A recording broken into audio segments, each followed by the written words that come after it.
极寒末世，重生归来的我疯狂囤了100箱冻得硬邦邦的东北大阪雪糕，同时我还拆掉了别墅里的保温层，窗户的橡胶条全部抽掉，空调都换成紧致冷。做这一切不是我脑子秀逗了，而是上辈子将我赶出别墅，使我活活冻死的大伯一家也重生了。饮用水、煤炭、发电机、各种保暖物品，外加上足够我吃2年的食物。看着手上的清单，我一边查漏补缺，一边给供货商发去信息。我无父无母，上辈子看在大伯一家小时候抚养我长大的份上，我大方的让他们来我的别墅里避难。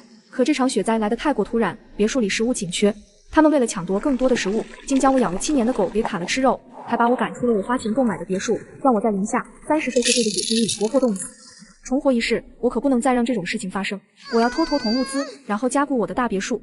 这次我要看着这帮白眼狼重蹈我上辈子的覆辙。我掏出钥匙，正打算走进我市中心租的房子，可下一秒，我听到里面传来一阵异响，本以为是贼，刚想报警，但里面的声音却异常熟悉。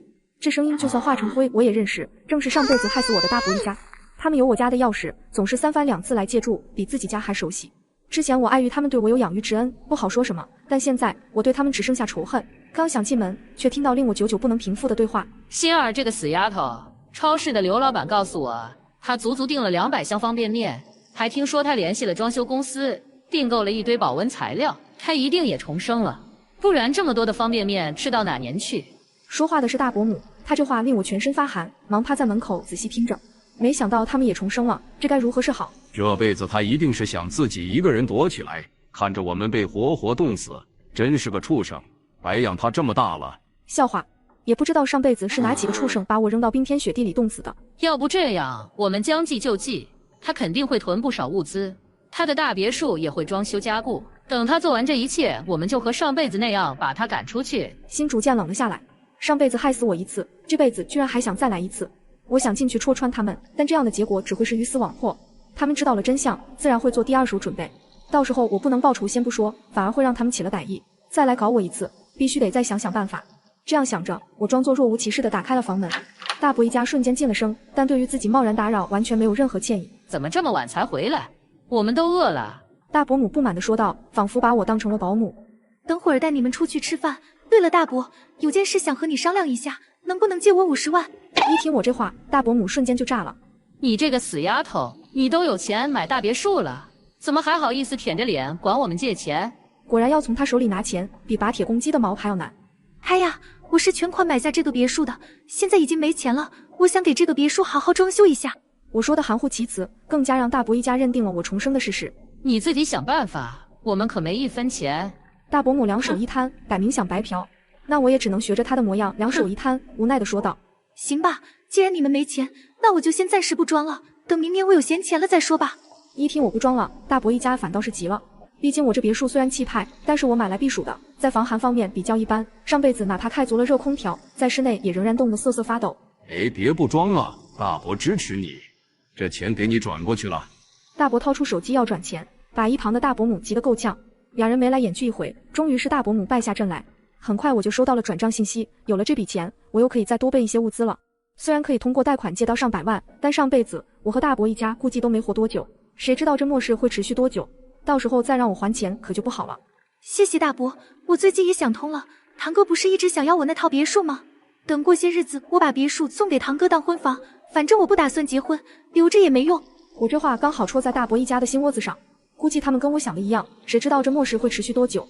提前把房子拿到，也是为了以后做打算。算你还有点良心，没浪费我们养你这么多年。大伯母这才喜笑颜开，似乎已经在畅想之后的美好生活。我陪着笑，转头就找了货拉拉，将我已经送到别墅里的物资全部拉走。送走了大伯一家，我来到郊区的别墅，仔细想了想，别墅虽然位置偏僻且空间大，但却有一个硬伤，就是太矮了。上辈子我被赶出去之前，雪就已经积攒到了半身处，1楼客厅更是被积雪压坏了窗户，全部涌了进来。如此严重的程度，仅仅是下了2天而已。这么看来，还是高层更安全一些。现在住的房子，大伯一家随时有可能来，不适合用来改造。于是我斥巨资租下了市里最高档的小区高层的2户，请来施工队增加了几层厚厚的保温材料，并牢牢加固了一遍门窗，以防被大雪冲垮。同时，各类食品、饮用水、保暖设备当然都得备足。为了应对各种设备被冻坏的情况，我还购置了一些煤炭。为了不引人耳目，我分了好几批自己搬上去，可把我给累坏了。自己的生存基地正在如火如荼的布置，别墅那边当然也得好好改造一下。我请来施工队，要求用最短的时间把外墙重新装修，就要那种金玉其外败絮其中，大风一吹就倒的效果。装修师傅以为我脑子瓦特了，哪有人会这么糟蹋自己辛辛苦苦买的别墅？但看在我出3倍工钱的情况下，他们也不多过问了。同时，我把别墅里的空调全部换成紧致冷，窗户缝隙的橡胶条全部抽掉，无论如何都关不紧。做完这一切后，我拍下了施工现场的画面，并发了个仅大伯一家可见的朋友圈。好好装修一下别墅，以后就风雪不惧了。很快，大伯就在评论里发了好几个大拇指。做完这一切，我上揭秘时，突然就接到了大伯母的电话。希儿，不是说要把房子过户给你哥吗？赶紧吧，你哥想趁这几天和你未来嫂子把婚结了。我听着这话，默默发出了一声冷笑，就急到了这种程度吗？真是坏透了的一家人，不仅谋我的财，还要害我的命。伯母，我这几天忙着装修，过段时间吧，你放心，这房子我肯定会过给堂哥的，毕竟你们养大我也不容易。你知道就好，说句不好听的，你就是抢了你哥的气运，不然你现在的名牌大学，还有你这份高薪工作，都是你哥的，你也应该还这笔债了。哦，对了，记得多给别墅里买点吃的，省得你哥嫂以后麻烦。我白眼都翻到了天上去，随便应付了几句就挂了电话。这时，我突然看到一旁冰柜里的东北大板，一箱30个，物美价廉，还能补充糖分，在极寒末世里也不怕化了。这不得囤个100箱给大伯一家吃个够。跟老板订好货，正准备回到别墅里查漏补缺，却发现一个穿着连衣裙的陌生女人不知何时出现在我的别墅前。极寒末世，重生归来的我疯狂囤了100箱冻得硬邦邦的东北大板雪糕。同时，我还拆掉了别墅里的保温层，窗户的橡胶条全部抽掉，空调都换成紧致冷。做这一切不是我脑子秀逗了，而是上辈子将我赶出别墅，使我活活冻死的大伯一家也重生了。我正准备回到别墅里查漏补缺，却发现一个穿着羽绒服的陌生女人不知何时出现在我的别墅前，朝我的旺财狠狠踹了一脚。我顿时就火大了，我的狗安安静静躺在我的院子里，他二话不说就上来给他一脚，是什么意思？你干什么？我走上去推了他一把，他一屁股倒在地上，发出娇滴滴的尖叫。下一秒，一记巴掌就狠狠扇在我的脸上。你敢推我老婆？我被打得晕乎乎的，眼睛还没睁开，但已经认出了打我的人的声音。除了我堂哥还能是谁？我质问道。他踢我的狗，我为什么不能推他？还有，你们为什么会出现在我家？这可是私闯民宅。你家真是笑话，这是我家，我带我老婆来看看有什么问题。堂哥一副大言不惭的样子，把我给气笑了。你有没有搞错？这可是我买的房子。你买的就是你的了，天底下还有这么好的事？你一个丫头片子，我爸妈辛辛苦苦把你养大，赚的钱就该上供老子，买的房子自然也是。见堂哥一副死皮赖脸的样子，我懒得和他们计较，正想把他们赶出去，谁知此时那女生突然疑惑喊道：星儿，是你吗？我猛然抬头，那女人的样貌逐渐清晰，这不正是初中霸凌我的那个女混混史真香吗？那天的耻辱我到现在都不能忘记。我加入体操队，她骗我说要给我一个惊喜，就蒙住了我的眼睛。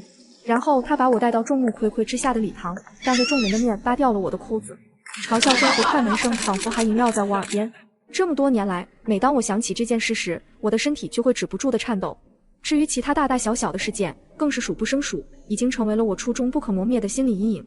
还真是，亲爱的，没想到这个废物就是你妹妹啊，真不爽。哼！史真相露出一个嫌弃的表情。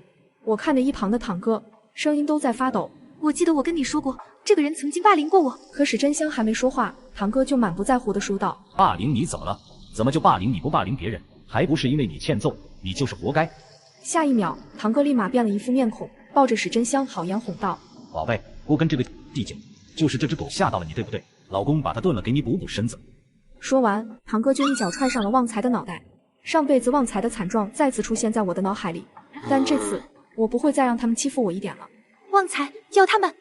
旺财是一只沙皮狗，上辈子旺财没东西吃，饿得不行了才被大伯制止。这辈子他吃得饱饱的，战斗力自然不用说。得到我的命令，他对着那对狗男女的腿就一顿乱咬，两人被咬得吱哇乱叫，像两条丧家之犬一样仓皇逃窜，没一会儿就逃离了我的别墅。而我则笑嘻嘻地牵着旺财回别墅里小酌一杯，刚好送东北大板的老板也来了。妹子，你就算再爱吃，也不能这么买呀，吃不完咋整？我随口胡诌了个理由，让老板卸了货赶紧走。正打算在别墅里休息一晚，突然我感到了一丝凉气，呆愣了片刻，我赶紧跑出门去。很奇怪，方才还30多度的天空，突然就飘起了雪花。坏了，末日怎么提前了？就在这时，不远处传来一阵发动机声，大伯的车飞驰而来。坏了坏了，这下我的计划完全乱套了。我刚想溜走，但大伯的车已经停在了我面前。大伯、大伯母、堂哥还有史真香都走了下来。堂哥和史真香一见到我，眼里的愤怒呼之欲出，但看到我身旁的旺财时，又不免瑟缩了一下。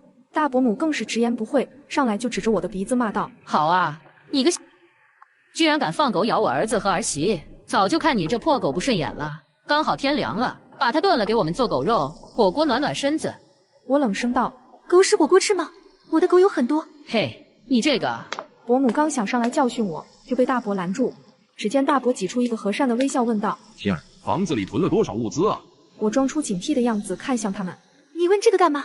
就够日常用。”我话还没说完，大伯一家就挤了进来。在看到地上满满的纸箱子，先是一喜，可当他们兴冲冲过去，拿出里面的东西一看时，一个个都耷拉下脸色来。这是什么？东北大板啊，甜丝丝的，可好吃了，你们随便吃，这玩意管够。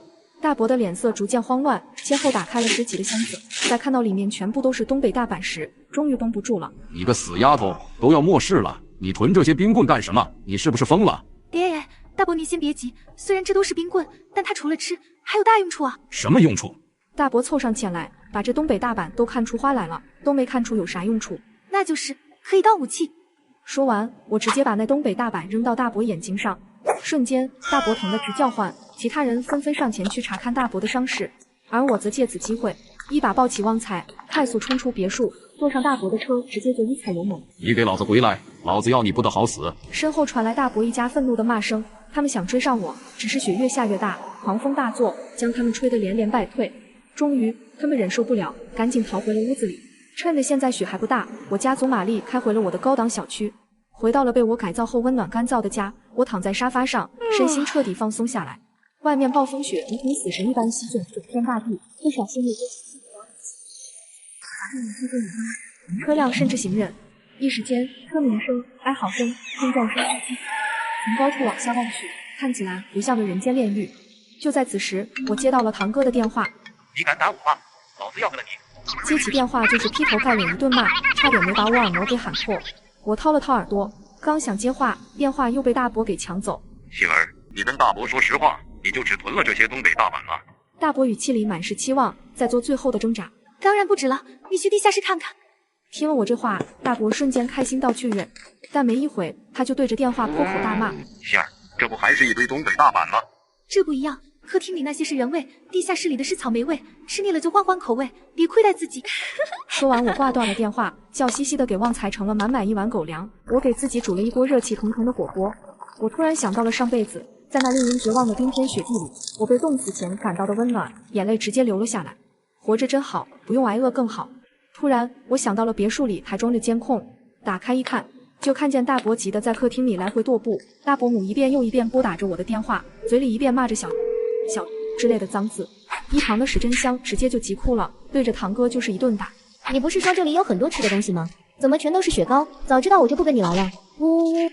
堂哥看着自己的小娇妻哭得如此可怜，心疼坏了，一边哄一边怒骂着我。该死的白眼狼，有本事他就自己一个人在外面，永远别回来，不然我一定饶不了他，还要把他那只臭狗给炖了吃。笑死，现在还想着我会回去呢。我举起手机录了一段热气腾腾的火锅视频，发到了朋友圈里。配文：火锅虽好，但这时候要是有一根东北大板吃就更好了。光顾着给他们买了，没想着给自己买一箱。堂哥率先看到了这条朋友圈，急得直接从地上跳了起来，又拨打了我的电话。这次我选择接通。你现在在哪？当然在家呗。我慵懒的语气把堂哥气得要死，在监控里可以看到他一拳捶在了地板上。你现在赶紧带着食物滚回来，不然你就别管老子叫哥。那姐，我堂哥还没骂完，电话又被大伯母抢去，撕心裂肺的朝我喊道：杏儿，我们辛辛苦苦把你养大，你就这样回报我们？你良心是不是被狗吃了？你赶紧带食物回来给我们，不然你会遭报应的。我觉得在大雪天里把人赶出去，这种行为更加可能会遭到报应。电话开的免提，我说完这话，堂哥一家不约而同浑身一颤。你怎么会知道的？大伯母颤颤巍巍地问道。极寒末世重生归来的我，疯狂囤了100箱冻得硬邦邦的东北大板雪糕，同时我还拆掉了别墅里的保温层，窗户的橡胶条全部抽掉，空调都换成紧致冷。做这一切不是我脑子秀逗了，而是上辈子将我赶出别墅，使我活活冻死的大伯一家也重生了。我觉得在大雪天里把人赶出去，这种行为更加可能会遭到报应。电话开的免提，我说完这话，堂哥一家不约而同浑身一颤。你怎么会知道的？大伯母颤颤巍巍地问道。下次你们密谋害人的时候，请不要把地点选择在被害人家里好吗？说完，我再次挂了电话，并把他们全部拉黑，继续吃起了火锅。吃完火锅，我躺在沙发上，一边追剧，一边看着监控里他们的窘境。越来越冷了，气温已经降到了-30°C以下。他们的大部分行李都放在车上，现在已经被我开走了。只有一个行李箱里装了几件厚衣物，但也完全不够。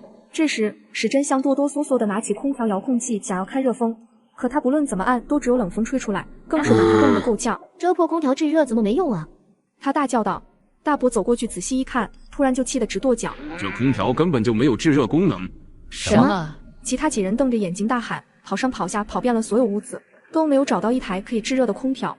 史真香已经冷得鼻涕都粘在脸上了，见此情形，直接就一屁股坐在地上大哭起来。我这是造了什么孽啊？早知道就待在家里了。大伯母本来就烦躁，被史真香这么一哭，更是心烦意乱。哭什么哭？福气都被你哭完了。大伯母平时嚣张跋扈惯了，尤其是家里有我这个受气包，嘴上从不遮拦。可他史真香是谁啊？初中可是以一己之力骂哭了所有任课老师的人。就你这破地方，有什么福气可言？我还以为多有能耐呢，没想到一家都是废物。听了这话，大伯母瞬间就炸了，冲上去就抽了史真香一巴掌。真是反了天了！我再怎么样也是你未来婆婆，一点规矩都没有，看我怎么教训你！史真香也不惯着他，反手就是一巴掌，把大伯母嘴都给抽歪了。规矩你，老娘就是规矩。大伯母气得抓狂，和史真香直接就扭打起来。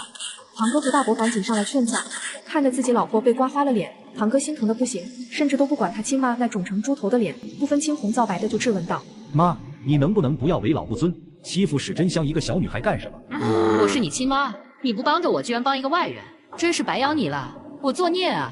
大伯母一屁股坐在地上嚎啕大哭，哭得估计隔壁别墅的人都能听到，堂哥怎么劝都不好使。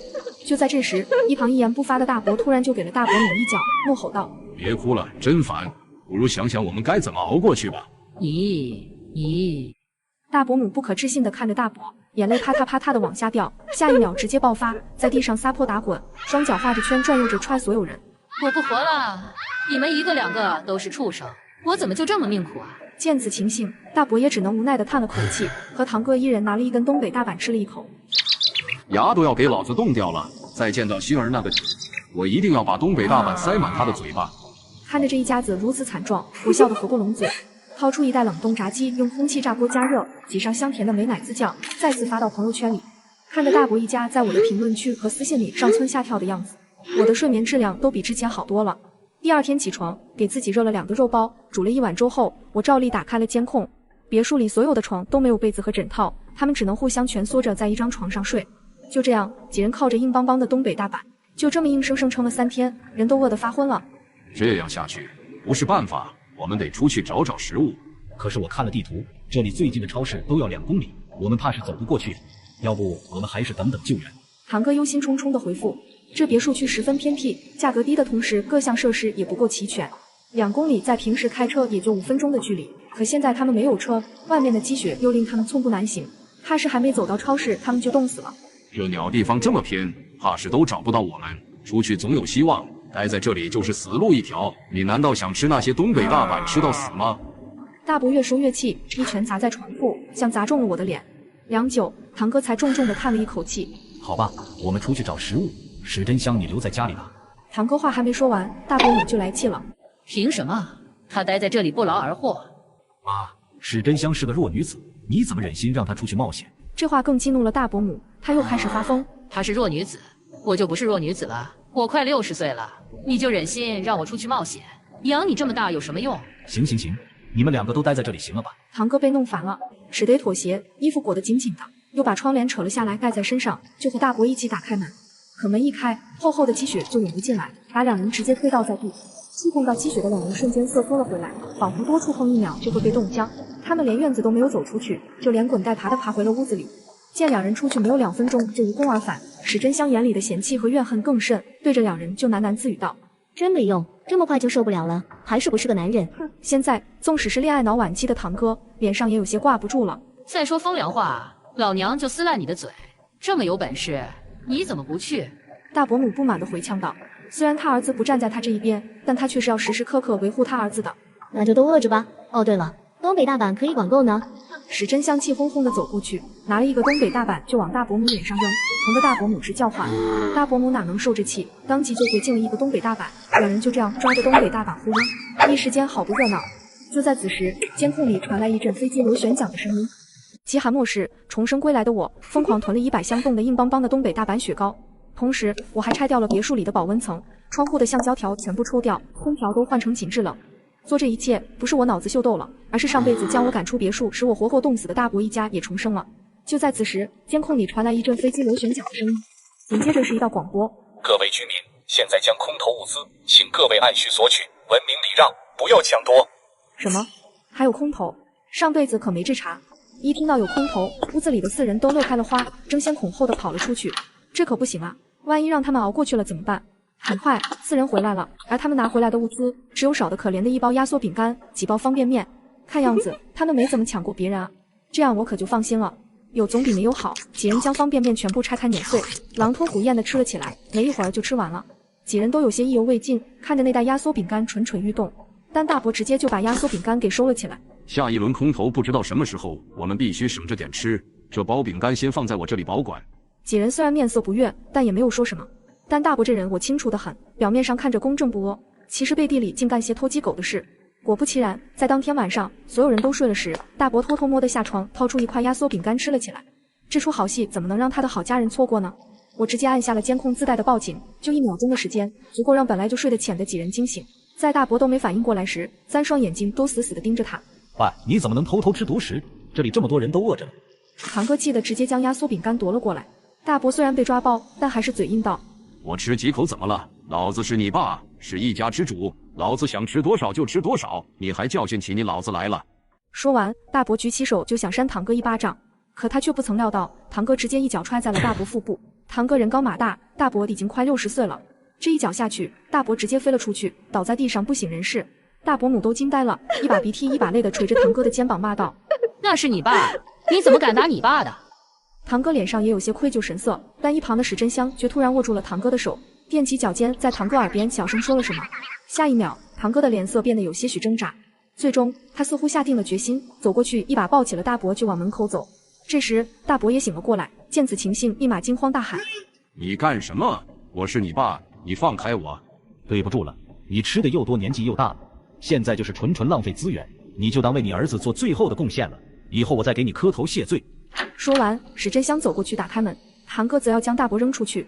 大伯母哭着在一旁阻拦堂哥：妈，这是没办法的事了，不然我们全得玩完，你就帮我这一次，以后我一定好好孝顺你，求你了妈。堂哥喊出这话后，大伯母愣住了，手上的力气也松了，转过身去不再看这残忍的一幕。你们都是畜生啊，老子做鬼都不会放过你们的。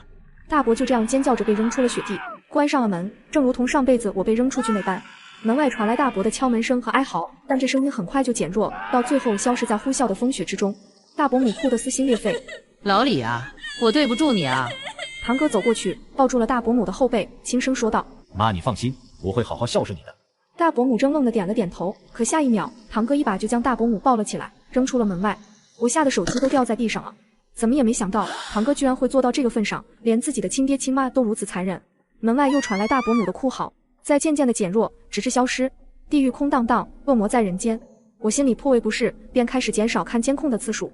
旺财已经好久都没有出去遛弯了，此时郁闷地看着我。这些天我重复着吃饭、睡觉、追剧的动作，曾经的我十分憧憬这样吃了睡、睡了吃的生活。但真当我切身体会，才发现这日子真不是人过的，整个人都像要发疯了似的，不知道真末世什么时候才是个头。又过了1个多礼拜，我再次打开了监控，他们后来又抢了一次空投，这次他们只有2个人，抢到的就更少了，只有1袋方便面，压缩饼干早就已经吃完了，两人将泡面1分为2，麻木地送进嘴里。可能就这样了，不过能和史真香你嘎在一起，我也没有遗憾了。堂哥抱着史真香，将脸埋在他的怀里。别说这种傻话，我们一定能挺过去的，你先睡吧。史真香抚摸着堂哥的脑袋，就这样，堂哥在他怀里安静地睡去。亲爱的，亲爱的。见堂哥半天不醒，史真香突然就露出一道狠毒的凶光。谁要和你一起去嘎？我告诉你，老娘要好好活着。紧接着，史真香居然把堂哥的衣服脱了下来，任凭他在这无尽寒冷中沉沉睡去。好暖和啊，史真香，我们是得救了吗？突然，堂哥露出了一个幸福的微笑，但眼皮仍然没有睁开。我知道这是人即将被冻嘎前的征兆，我哪能让你这么如愿呢？你初中对我做的那些事，罚你千刀万剐都不为过。紧接着，我再次按下了监控的报警按钮，警笛声大作，这次我任由它响彻整间屋子。什么东西在响？史真香吓了一跳，慌忙寻找声音的来源，而堂哥也被这尖锐的声音吵醒。他睁开惺忪的睡眼，下一秒直接动精神了，立马穿上了衣服。最终，堂哥的眼神锁定在了史真香身上。为什么你把我的衣服脱了下来？你知不知道我会嘎在这里？你不是说要和我在一起一辈子吗？不是说嘎也要和我在一起吗？为什么要背叛我？堂哥已经被愤怒冲昏了头脑，眼神里的爱意全无，取而代之的只有无尽的恨意。不，你听我解释。史真香被吓得直哆嗦，想逃离这里，不料却被地上一根东北大板给绊倒，直直的摔了下来。我这么爱你，可你又是怎么回报我的呢？堂哥跟了上去，抄起一旁的东北大板，朝史真香的脑袋上狠狠砸去，一下、两下、三下，砸到史真香完全没了声息。我抱着监控，手都在颤抖。突然，堂哥转过身来，直勾勾地盯着监控。我与他眼神对视，吓得我头皮发麻。心儿，你在看对不对？看我们自相残杀一定很爽是吧？接着，他发出瘆人的笑容，拿起东北大板，做出一个抹脖子的动作。我一定会活着找到你的，我会让你付出代价。虽然和他隔着108000里，但他这厉鬼一般的嘶吼还是令我的心脏都快要跳出来。就在此时，狂风突然开始大作，一道震耳欲聋的哐开声响起。后来发现，不知何时别墅的一面已经被暴风雪给吹到，露出一个巨大的窟窿。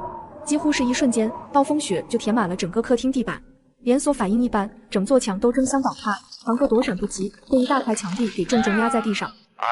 救！心儿，快来救！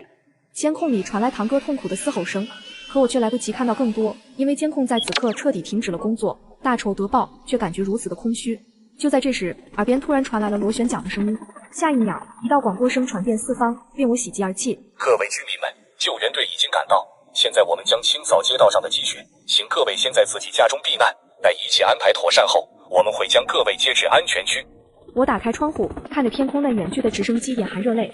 终于得救了。